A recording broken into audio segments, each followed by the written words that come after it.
Hello everyone, कैसे हैं आप सभी। आई होप सभी अच्छे होंगे। तो ये है पीजीटी फिजिक्स का स्टेट का पेपर जो 2023 में हुआ था। तो 133 तक क्वेश्चन सोल्व कर चुके। आज 134 का क्वेश्चन सोल्व करेंगे। तो देखिए, a resistance R in series with an 8 ohm resistor. अब जो 100 watt power where two are connected across a 60 volt line, the value of unknown resistance R may be। Question को समझो पहले ध्यान से। इसने बोला दो रेजिस्टेंस हैं, एक 8 ओम का है और एक R है जिसकी वैल्यू दे नहीं रखी, जिसकी वैल्यू निकालनी है। दोनों को सीरीज में लगा रखा है, ठीक है। और जो पावर अब्जॉर्ब कर रहा है ये वाला रेजिस्टेंस है वो 100 वाट है, ठीक है। दोनों को 60 वोल्ट से बैटरी से जोड़ रखा है, पावर सप्लाई कर रखी है। तो जो ये आर है अननोन रेजिस्टेंस, उसकी वैल्यू निकालनी है हमें, ठीक है। जो चीज़ें गिवन हैं पहले वो देखो। तो ये है 134 का क्वेश्चन। क्या क्या है देखो, दो रेजिस्टेंस है, एक तो आर और एक है 8 ओम रेजिस्टेंस। दोनों को किस में लगा रखा है? सीरीज में। एक नंबर बात गिवन है, दोनों को 60 वोल्ट जो है दोनों पे सप्लाई दे रखी है, ठीक है। और क्या दे रखा है, जो रेजिस्टेंस आर है वो 100 वाट पावर जो है वो खर्च कर रहा है। ये बात गिवन है। दोनों की पावर अलग होंगी क्योंकि रेजिस्टेंस अलग है दोनों का, ठीक है। इसकी पता नहीं क्या वैल्यू आएंगी। तो ये दे रखी इस आर के लिए पावर। तो हमें देखो क्या निकालना है, पावर दे रखी तो पावर का फॉर्मूला लगा लो। जो चीज़ गिवन है, मतलब जो चीज़ दे रखी है, सीधी सी बात है उसका कहीं ना कहीं यूज होगा।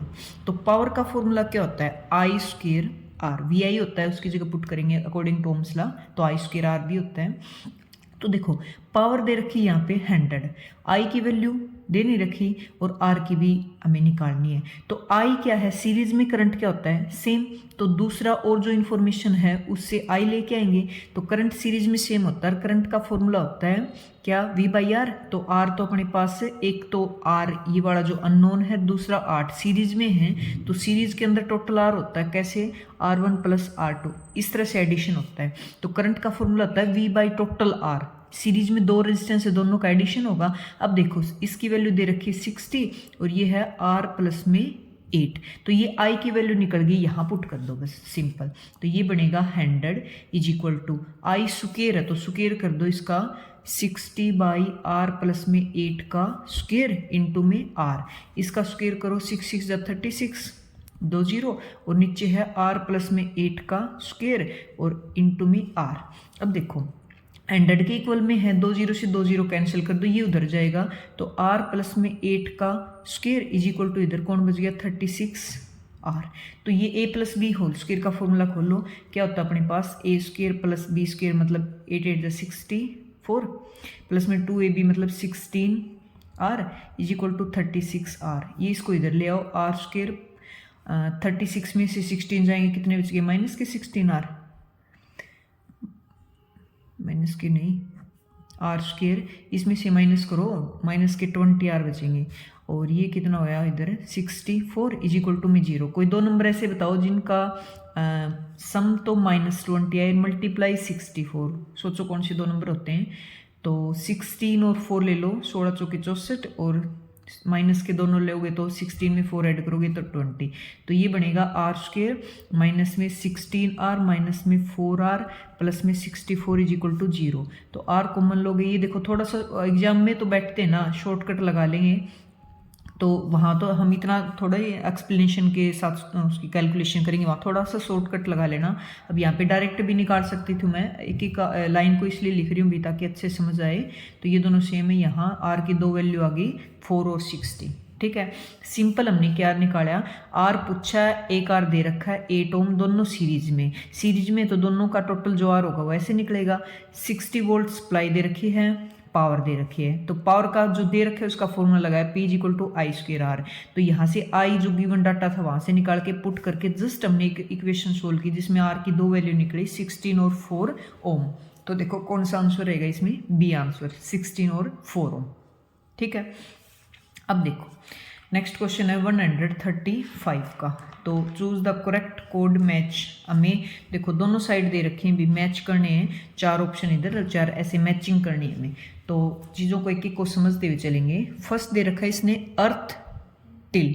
ये कह रहा है भाई अर्थ जो टिल है थोड़ी सी टिल्टेड है हमारी अर्थ है, तो किसके साथ मैच होगा, टेम्परेचर किसके साथ मैच होगा, अर्थ कंप्लीट साइकिल अपना एक ऑन एक्सिस के अबाउट ऐसे रोटेट करती है एक्सिस, तो किसके साथ मैच होगा, वाटर साइकिल किसके साथ मैच होगा। तो देखो अर्थ अपना कंप्लीट एक चक्कर लगाती है अपने एक्सिस के अबाउट, उससे क्या बनते हैं, दिन रात बनते हैं, घूमती वो अपनी साइड है वहाँ फिर सूरज की रोशनी गिरेगी, जो सूरज की तरफ हिस्सा होगा वहाँ दिन है, दूसरी साइड रात है, फिर घूम के वो हिस्सा दूसरी साइड चले जाएगा, वो इधर वाला इधर आ जाएगा, तो इधर दिन हो जाएगा सूरज की तरफ, दूसरी तरफ गया वो रात हो जाएगा। तो अर्थ कंप्लीट एक साइकिल चलाए वो किसके साथ मैच होगा, सी वाला ऑप्शन है ना, ये रहा डे एंड नाइट, दिन और रात बनते हैं। ठीक है, दूसरा कोई भी उठा लो, जैसे वाटर साइकिल का उठा लिया हमने, तो वाटर साइकिल से क्या होता है, देखो पानी है तो वो गर्म होके, जैसे समुद्रों का है नदियों का है, तो उसके ऊपर सूरज की रोशनी गिरेगी, तो गर्मी के कारण भाप बनेगी, और भाप होती अड़की, वो चली जाएंगी ऊपर आसमान में, और आसमान में जाके ऊपर का टेम्परेचर कम होता है तो कोई ठंडी चीज़ से भाप टकराती है तो क्या बन जाती है, छोटी छोटी बूंदें, उससे क्या बनेंगे, बादल। ये तो जनरल एग्जाम्पल भी देखते ही हो, जैसे चाय बना रहे हो तो भाप है पतीले से निकली, उसके ऊपर ठंडा बर्तन लगा दिया हमने, प्लेट लगा दी, और प्लेटों पे थोड़ी छोटी छोटी बूंदें दिखेंगी जब हम उसको हटाते हैं प्लेट को, क्योंकि भाप किसी ठंडे बर्तन से टकराई तो क्या बन जाती है, पानी की बूंदें बन जाती हैं। ठीक है, तो वाटर जो साइकिल है वो किसके साथ मैच होगा, क्लाउड्स बनेंगे। ठीक है, ये हो गया, ये हो गया। टेम्परेचर देखो, टेम्परेचर कभी बढ़ता है कभी घटता है, कभी गर्मी आई कभी ठंड आई, तो किसके साथ मैच होगा, टेम्परेचर किस पे डिपेंडेंट है भाई, सनलाइट पे, सनलाइट के कारण है टेम्परेचर। ठीक है, और अर्थ टिल्टेड है, नहीं टेम्परेचर इसके साथ नहीं मैच होना चाहिए, सनलाइट का तो अर्थ टिल्टेड से आएगा, क्योंकि अर्थ टिल्ट है ना, थोड़ी सी झुकी हुई है, तो जो सूरज की सनलाइट है, सूरज की रोशनी वो हर हिस्से पे सेम नहीं गिरती, तो ये इसके साथ मैच होना था। और टेम्परेचर किसके साथ, हाँ टेम्परेचर वेदर के साथ भी, मौसम है कभी ठंडा मौसम आए कभी गर्म आए, टेम्परेचर की वजह से है, अर्थ अपना पूरा चक्कर लगाती है उसकी वजह से दिन रात बनते हैं, और वाटर साइकिल है उसकी वजह से क्लाउड्स बनते हैं, देख लो। ठीक है, अर्थ जो झुकी हुई है उससे उसकी सनलाइट है ना, सूरज की रोशनी हर हिस्से पे सेम नहीं होती, भी समान नहीं होती, तो इसका किससे हो गया, सनलाइट से। ठीक है, तो ऐसे मैच करना था, अभी कौन सा ऑप्शन आएगा इसमें देख लेना अपना मैच करके। नेक्स्ट देखो, नेक्स्ट क्वेश्चन नंबर 136 का, in the measuring the internal resistance R of a cell the EMF is first balance by the length 90 centimetre on the wire carrying a constant current. ठीक है, देखो इसने बोला पहले जब EMF कब होती है, जब सर्किट में करंट नहीं होता, तो उसको लेंथ को बैलेंस किया गया तो 90 सेंटीमीटर पे बैलेंस हुई। When a resistance of 5 ohm connect, जब रेजिस्टेंस कनेक्ट कर दिया सेल से, तो जब उसकी लेंथ को बैलेंस किया गया वो जाके 45 सेंटीमीटर पे हुई, तो वैल्यू निकालनी है में स्मॉल आर की, स्मॉल आर मतलब इंटरनल रेजिस्टेंस की। डायरेक्ट ये 12th की जो यूनिट है, सेकंड वाला यूनिट है ना, व्हीटस्टोन ब्रिज प्रिंसिपल, वहाँ ये है, ये वाला क्वेश्चन वहाँ से भी देखो 136 का। देखो सेल की EMF को पोटेंशियोमीटर पे तो 90 सेंटीमीटर पे वायर से बैलेंस करता है, फिर उसकी सेल के साथ हमने इसने 5 ओम का रेजिस्टेंस कनेक्ट कर दिया, जिससे जो बैलेंसिंग लेंथ है वो 45 सेंटीमीटर पे आ गई। क्या पूछा है, इंटरनल रेजिस्टेंस, तो एक फॉर्मूला होता है डायरेक्ट, क्या जो वोल्टेज होती है वो डायरेक्टली प्रोपोर्शनल होती है बैलेंसिंग लेंथ की। ठीक है, तो वोल्टेज एक तो E है जब सर्किट में करंट नहीं है, EMF, और दूसरा V, तो E तो किसके साथ, L1 कोई लेंथ ले लो और V वाली L2, क्योंकि दोनों की लेंथ अलग अलग है, ये अपनी बैलेंस कहीं और हो रही है, ये वाली किसी अलग लेंथ पे बैलेंस हो रही है, तो इसकी तो दे रखी 90, ये वाली दे रखी 45, काटोगे तो 2, तो E/V की वैल्यू आ गई 2, नंबर 1 इक्वेशन में। ठीक है, दूसरा देखो एक फॉर्मूला और होता है इंपॉर्टेंट, E/V होता है ना, वो R प्लस में R/R के इक्वल होता है। इसका प्रूफ मैं अभी करवाऊंगी, हर छोटी से छोटी चीज़ बताती हूँ भी मैं, ये नहीं भागने की कहीं जल्दी नहीं है, चीज़ों को समझना है, कंसेप्ट को समझना है, क्वेश्चन तभी सोल्व कर पाओगे जब कंसेप्ट को पकड़ोगे। ठीक है, मैं अपनी तरफ से एक एक चीज़ को सोल्व करा रही हूँ, इसका सोल्यूशन मैं अभी दूंगी, ये वैसे याद करने के लिए बता रही हूँ। E/V का रेशियो होता है R प्लस R, मतलब टोटल रेजिस्टेंस इंटरनल एक्सटर्नल, और V का नीचे वाला आ जाएगा R। तो देखो E/V का तो हमने 2 निकाला, तो इसकी इक्वल मैं 2 रख सकती हूँ। इसकी वैल्यू दे रखी है R की कितनी, 5 प्लस में R/5 इज इक्वल टू 2, तो 5 प्लस में R, ये इधर जाके हो गया 10, तो R की वैल्यू आ गई 5 ओम। और इंटरनल रेजिस्टेंस हमें निकालना था ये। अब इसका प्रूफ बता देती हूँ, देखो यहाँ लिख देती हूँ। करंट का फॉर्मूला क्या होता है, ई। करंट कब, जब टोटल ईएमएफ और ईएमएफ में तो दोनों रेजिस्टेंस आर प्लस में आर लेंगे। अच्छा, वी का क्या फॉर्मूला होता है, according to formula I cross में आर। तो ये वाला आई जो है ये यहाँ पुट कर दो भाई, पुट किया तो ई बाई आर प्लस में आर इंटू में क्या बन गया आर। तो वी की वैल्यू आ गई E R by R plus में आर। अगर मैं ई को इधर या वी को इधर लेके जाऊँ, ई तो ये रहा और वी को इधर लेके जाऊँगी नीचे, इनको इधर ले जाओ तो आर प्लस में आर बाई आर। ये फॉर्मूला देख लो, प्रूफ बता दिया मैंने। प्रूफ की जरूरत ही नहीं है, डायरेक्ट फॉर्मूला ही याद कर लो। छोटी छोटी चीज़ें तो हम वहाँ पे अब फॉर्मूला ड्राइव करने बैठेंगे तो क्वेश्चन थोड़ी सोल्व होंगे भी एग्जाम में, लिमिटेड टाइम होता है। तो ये बड़ा पता है कि वोल्टेज जो है वो बैलेंस लेंथ के डायरेक्टली प्रोपोर्शनल होती है। तो ई एल पे बैलेंस करिए और वी एल टू पे, दोनों का रेशियो निकाल लिया। E by V is equal to होता है आर प्लस में आर बाई आर, ठीक है। तो स्मॉल आर की वैल्यू आएगी 5 ओम। ये देखो ये बड़ा आंसर करेक्ट। नेक्स्ट क्वेश्चन देखो भाई 137 के क्वेश्चन पे पहुंच गए। Consider the following two statement, दो स्टेटमेंट दे रखी है यहाँ पे। For a constant volume gas thermometer the gas should be fill with low temperature and high pressure.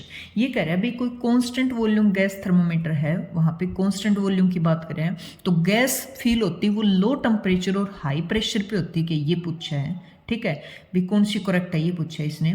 Second पे बाद में जाएंगे, पहले फर्स्ट पे चलो। देखो यहाँ से कंसेप्ट पता चला है, कंसेप्ट अगर पता है तो मतलब आंसर पता चल रहा है। गैस का जिक्र है, गैस कभी भी हाई प्रेशर पे नहीं होती क्योंकि गैस के पार्टिकल होते हैं बहुत दूर दूर। अगर उनके प्रेशर लगाया जाएगा पार्टिकल पास आ जाएंगे और वो गैस रहेगी ही नहीं, वो किसकी उसमें चली जाएगी सॉलिड लिक्विड की तरफ, ठीक है।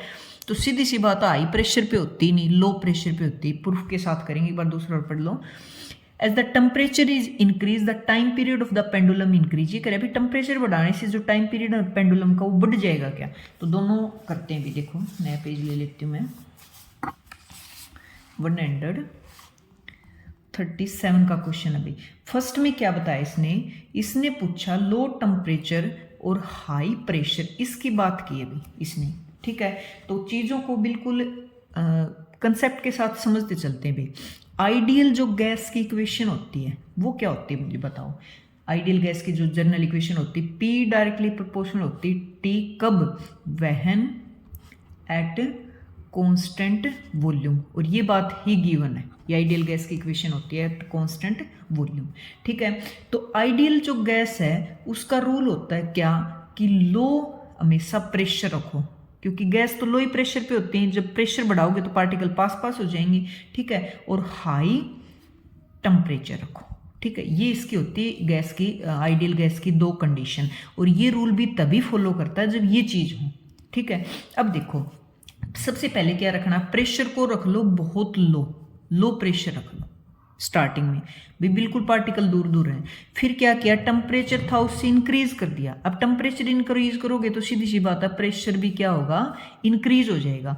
बट ये प्रेशर इतना इंक्रीज नहीं हुआ कि पार्टिकल बिल्कुल पास आ गया। पार्टिकल अब भी क्या है, फ्री है बिल्कुल, ठीक है। क्योंकि पार्टिकल पास आना तो ये लो रूल जो है ये आइडियल गैस का ये वाला ये फॉलो ही नहीं करेगा भाई, ठीक है।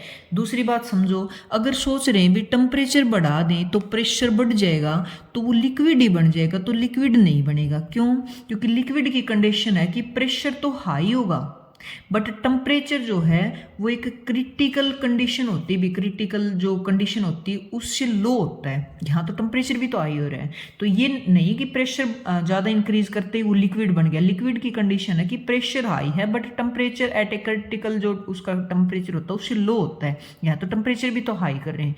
तो क्या है क्वेश्चन में वो देखो, इसने पूछा लो टेम्परेचर हाई प्रेशर, तो ये गलत है। आइडियल गैस की इक्वेशन क्या होती है, लो प्रेशर हाई टेम्परेचर। सबसे पहले बहुत लो प्रेशर, फिर टेम्परेचर बढ़ाएं तो प्रेशर भी बढ़ेगा क्योंकि ये कंडीशन है, ठीक है। पर वो प्रेशर इतना नहीं बढ़ेगा कि वो गैस ही ना रहे, वो अब भी फ्री है, वो गैस की ही आइडियल गैस की ही कंडीशन को अब भी फॉलो कर रहे हैं, नहीं तो ये आइडियल गैस की इक्वेशन को फॉलो नहीं करेंगे भी, ठीक है। अब दूसरा इसने क्या कहा कि टाइम पीरियड है ना, दूसरा टाइम पीरियड है, time period of A pendulum increase temperature. Temperature बढ़ाएं तो टाइम पीरियड भी बढ़ेगा क्या, तो देखो इसका ये टाइम पीरियड का फॉर्मूला बताओ भी क्या होता है। सोचो टाइम पीरियड होता है इसका क्या फॉर्मूला होता है, टी का, टी का फॉर्मूला डायरेक्टली प्रोपोर्शनल होता है √L/G के, ये होता है। तो देखो इसने टेम्परेचर बढ़ाने का जिक्र किया। टेम्परेचर जब इंक्रीज होता है, टेम्परेचर इंक्रीज करोगे तो टेम्परेचर इंक्रीज करने से मान लो ये मेटल्स वगैरह हों, उनकी लेंथ क्या होती है टेम्परेचर बढ़ने से, वो भी इंक्रीज हो जाती है भाई टेम्परेचर बढ़ाने से लेंथ इंक्रीज होती है।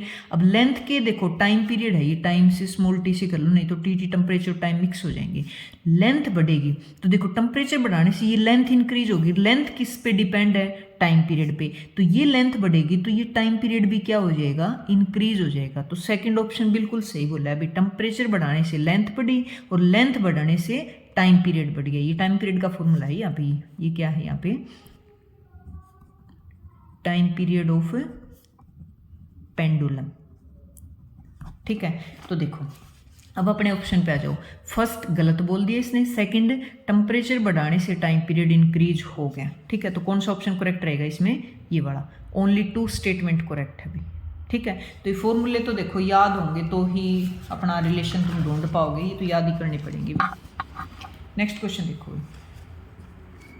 क्वेश्चन नंबर 138 का है।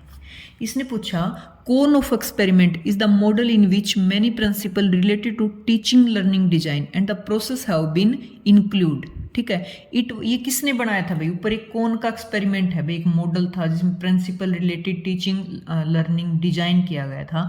तो ये फर्स्ट ऑप्शन करेक्ट है भाई। ये तो डायरेक्ट देखो एडगर डेल का है, क्योंकि देखो रॉबर्ट हुक था तो उसने उकला दिया था फिजिक्स के अंदर, इसका कहीं नाम ही नहीं सुन रखा। और डाला टेलर का सिद्धांत तो उसमें आता है भी साइकोलॉजी में, जो कैरिकुलम से रिलेटेड होता है। तो ये ऑप्शन आएगा भी इसमें एडगर डेल। ठीक है, जिसने कोन ऑफ एक्सपेरिमेंट वाला ये वाला दिया था। ये तो डायरेक्ट क्वेश्चन है भाई, पेडागोजी का मान सकते हैं हम। ठीक है, नेक्स्ट क्वेश्चन देखो, choose the correct statement. Correct statement को चूज करना है। If heat is supplied to the ideal gas in isothermal process, gas will do negative work. ये पूछा भी, जो आइसोथर्मल प्रोसेस होता है ना 139 का, किसकी बात की इसने, आइसोथर्मल प्रोसेस। पहले तो ये समझो कि आइसोथर्मल प्रोसेस होता क्या है। आइसोथर्मल प्रोसेस वो होता है जिसमें टेम्परेचर को ना बढ़ना दिए जाए, मतलब टेम्परेचर जिसमें क्या हो, कांस्टेंट हो, हमेशा टेम्परेचर कांस्टेंट रहता है। तो इसने बोला heat is supply to the ideal gas. अगर हीट दें, हीट सप्लाई करें आइसोथर्मल के केस में, तो वर्क डन होता है वो नेगेटिव होता है। तो वर्क डन का फॉर्मूला होता है PdV।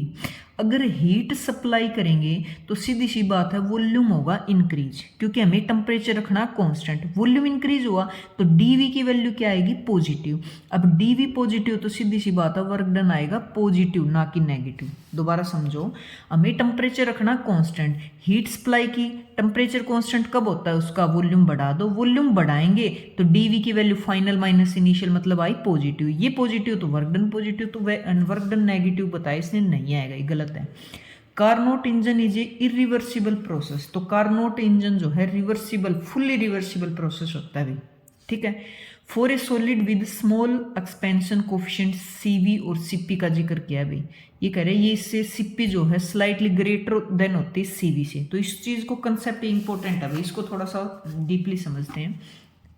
3rd नंबर का ऑप्शन है, देखो CV क्या होता है, ये होता है heat capacity at constant volume. ठीक है, और CP क्या होता है, heat capacity at constant pressure. ये आगे लगा रखा ना, V का मतलब कांस्टेंट वॉल्यूम, P का मतलब कांस्टेंट प्रेशर। ठीक है, तो इसने बताया CP जो है वो स्लाइटली CV से ज़्यादा होती है, CV से। तो ये बात होती है, बिल्कुल सही है। इसको प्रूव करेंगे कैसे, देखो heat capacity at constant volume, इसमें तो वॉल्यूम कांस्टेंट रहना चाहिए, इसमें प्रेशर। ठीक है, तो जब हीट सप्लाई की जाती है, हीट दी जाती है, सीधी सी बात है हमें कांस्टेंट वॉल्यूम रखना, उसका वॉल्यूम नहीं बढ़ाना। वॉल्यूम नहीं बढ़ाना तो उसका टेम्परेचर क्या हो जाएगा, सिस्टम का इंक्रीज हो जाएगा। वॉल्यूम को उसको पकड़ के कैसे भी रखो, वॉल्यूम ना बढ़े। अब वॉल्यूम नहीं बढ़ेगा तो सीधी सी बात है टेम्परेचर इंक्रीज हो जाएगा जितनी हमने उसको हीट दी। सेकेंड केस में आ जाओ CP वाले में, कांस्टेंट प्रेशर पे हीट सप्लाई करोगे सिस्टम को, हमें रखना प्रेशर कांस्टेंट। तो प्रेशर सीधी सी बात है, अगर हमने इसका भी वॉल्यूम कांस्टेंट कर दिया तो प्रेशर बढ़ेगा। प्रेशर हमें रखना कांस्टेंट, उसके लिए क्या करना पड़ेगा, उस सिस्टम का एक्सपेंशन होगा, एक्सपेंड हो जाएगा, वो थोड़ा सा एक्सपेंड होगा क्योंकि हमें प्रेशर रखना कांस्टेंट। अब ये एक्सपेंड होगा तो हमें दोनों का टेम्परेचर बराबर रखना होता है, भी ऊपर वाले का भी नीचे वाले का भी। तो ये जब एक्सपेंड हो गया तो इसका टेम्परेचर कुछ लो हो गया, तो इसमें हमें एक्स्ट्रा हीट देनी पड़ती है, भाई एक्स्ट्रा एनर्जी देनी पड़ेगी। तो Cp की वैल्यू ग्रेटर होती है, इसलिए Cv से। ठीक है, मेरे हिसाब से समझ आ गया भाई।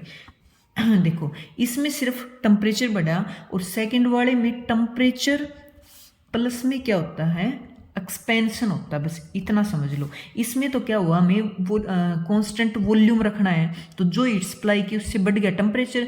दूसरे में हमें प्रेशर कांस्टेंट रखना है, तो चीज़ एक्सपेंड हो जाएगी, तो टेम्परेचर भी बढ़ा और एक्सपेंशन भी हुआ। दोनों टेम्परेचर बराबर कम होंगे, एक्सपेंशन में ज़्यादा लगी इसमें, भाई इससे तो एक्स्ट्रा ही लगी, तो थोड़ी सी हमें हीट और देनी पड़ेगी। तो Cv की वैल्यू क्या होती है, Cp की वैल्यू Cv से स्लाइटली ग्रेटर होती है।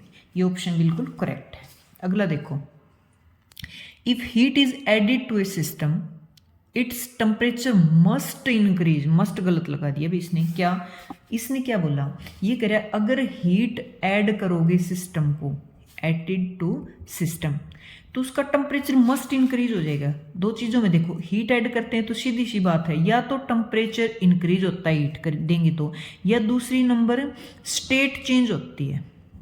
कैसे, सॉलिड है उससे लिक्विड हो जाना, या लिक्विड है उससे गैस में चेंज हो जाना। जैसे सॉलिड है, बर्फ़ को हीट दो तो पिघलने लगती, जब तक वो पूरी नहीं पिघल जाती, जब तक उसकी स्टेट चेंज नहीं हो जाती, टेम्परेचर जो है वो क्या रहता है, सेम रहता है। हीट तो इनको भी दी, बट ये हीट जो है वो किस में यूज होगी, स्टेट चेंज करने में, टेम्परेचर कांस्टेंट रहा, तो इसने मस्ट गलत लगा दिया। ये कह रहा है सिस्टम को हीट दोगे तो उसका टेम्परेचर मस्ट इंक्रीज होगा, तो ऐसा कुछ नहीं है, दो चीज़ों में होता है, टेम्परेचर इंक्रीज करवा लो या टेम्परेचर कांस्टेंट रखना तो स्टेट चेंज कर सकते हैं, दोनों में है। स्टेट चेंज करेंगे तो टेम्परेचर कांस्टेंट ही होता, मस्ट इंक्रीज नहीं होता, क्योंकि सारी हीट किस में चली जा रही है, स्टेट चेंज करने में। तो कौन सा ऑप्शन करेक्ट रहेगा इसमें, सिर्फ थर्ड, कि Cp जो है वो Cv से ज़्यादा होती है। तो आज के 6 क्वेश्चन कंप्लीट हो चुके हैं, भी 6 क्वेश्चन की सीरीज कर रहे हैं हम, तो खुद प्रैक्टिस करके देखें। मेरी तरफ से मैं एक लाइन का मीनिंग बता के फिर उस क्वेश्चन को समझा रही हूँ भी। फिर भी कुछ डाउट है तो आप कमेंट सेक्शन में पूछ सकते हैं, और वीडियो को लाइक ज़रूर कर दे भी। जब तक खुद प्रैक्टिस नहीं करोगे क्वेश्चन सोल्व होंगे नहीं।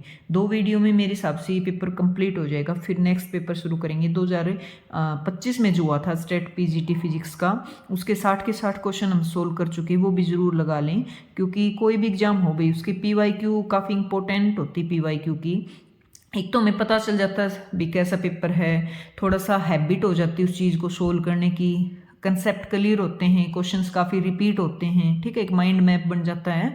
तो जुड़े रहें और वीडियो को लाइक ज़रूर कर दें। Thank you.